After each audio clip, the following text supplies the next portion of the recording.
I was home alone when I heard my voice calling my name from the basement. The problem was, I was standing in my bedroom upstairs. I live alone in a small, unassuming house just on the edge of a quiet town in Ohio.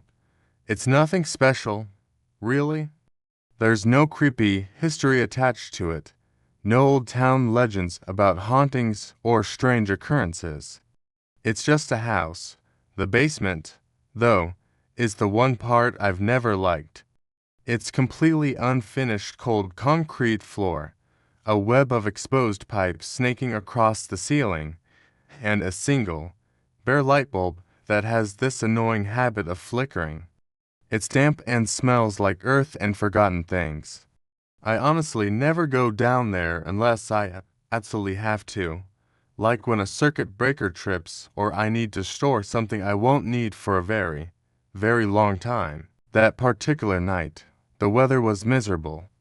It was raining hard, one of those relentless downpours where the water hammers against the roof and windows, making the whole house groan and settle.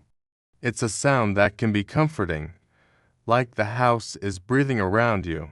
But tonight it felt different. It felt isolating. I was upstairs in my bedroom, just lying in bed, mindlessly scrolling on my phone, trying to tune out the storm. And that's when I heard it for the first time, my own voice. At first, I thought it was just my imagination. You know how it is when you're alone in a quiet house, your brain can play tricks on you. The sound of the rain, the wind whistling through a crack in the window frame. It can all blend together and sound like something else. I brushed it off and went back to my phone. But then, it happened again, clearer this time. "Hey, come down here." The voice was unmistakable. It sounded exactly like me, the same tone, the same pace, even the same slight crack my voice gets when I haven't spoken in a while. I froze, my thumb hovering over the screen. My blood ran cold. I hadn't spoken a single word out loud all night. There was no one else here. I put my phone down, my ears straining to hear over the drumming rain. I slowly swung my legs off the bed and walked to the top of the basement stairs, my heart starting to thud against my ribs. I stood there, holding my breath, listening. There was only silence, just the storm outside. And then, I heard it again, a whisper that seemed to slither up the stairs. "I'm waiting." My heart was pounding so hard I could hear the pulsing in my ears, drowning out the sound of the rain. I backed away from the basement door, my mind racing. Was I losing it? Was someone in my house? But how could they sound just like me? I grabbed my phone from my bedroom, my hand shaking so much I almost dropped it. I turned on the flashlight, the bright beam cutting through the darkness of the hallway.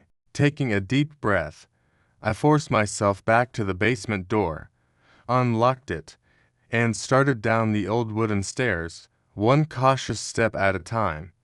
Halfway down, the air changed. It became colder, thick and heavy, like I was walking through water. It felt hard to breathe. I whispered, my voice barely audible, "Who's there?"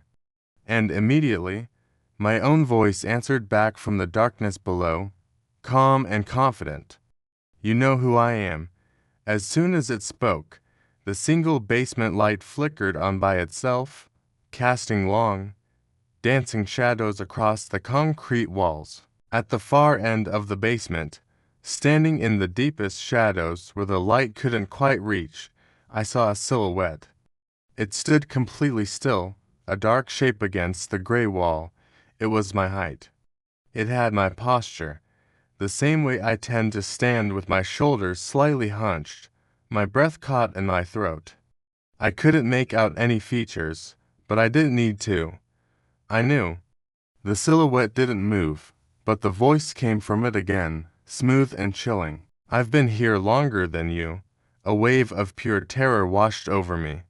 I tried to scream, to run, to do anything, but my legs were locked in place, refusing to respond. It felt like I was glued to the stairs. Then, the thing took a single, deliberate step forward, just into the edge of the light.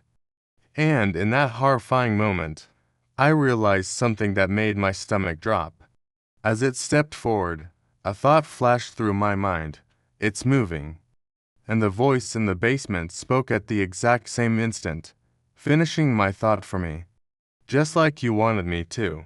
It wasn't just copying my voice anymore. It was inside my head. Every instinct screamed at me to run. With a surge of adrenaline that finally broke the paralysis, I scrambled back up the stairs, not even daring to look behind me. I slammed the basement door shut, fumbled with the lock, and then sprinted into my bedroom, locking that door too. I shoved my dresser in front of it for good measure, my body trembling uncontrollably. I didn't sleep a single second that night. I just sat on my bed, staring at the door, listening to every creak and groan of the house, my ears ringing with the echo of my own voice. The next morning, after the sun was fully up and the storm had passed, I cautiously went to check the basement. I unlocked the door, my hand shaking. It was empty. The light was off. There were no footprints on the dusty floor. No sign that anyone or anything had been down there at all. It was just a cold, empty basement. I started to think maybe I had imagined it all, a waking nightmare brought on by stress and the storm. But then I checked my phone. I saw a notification I'd never seen before. A new voice memo had been recorded at 2:17 a.m. I never used the voice memo app. Ever. My finger trembled as I pressed play. It was my voice, crystal clear. It said, "He doesn't know yet. But I'm already upstairs." I moved out that same day. I left everything behind and just drove. I never went back. And sometimes, even now, when I'm alone in a quiet room, I can feel it. A cold spot in the air, a feeling of being watched. And if I listen closely enough, I can still hear myself breathing, right behind me. Thanks for listening. If you have a story you want to share, let me know in the comments. And don't forget to subscribe for more. Stay safe out there.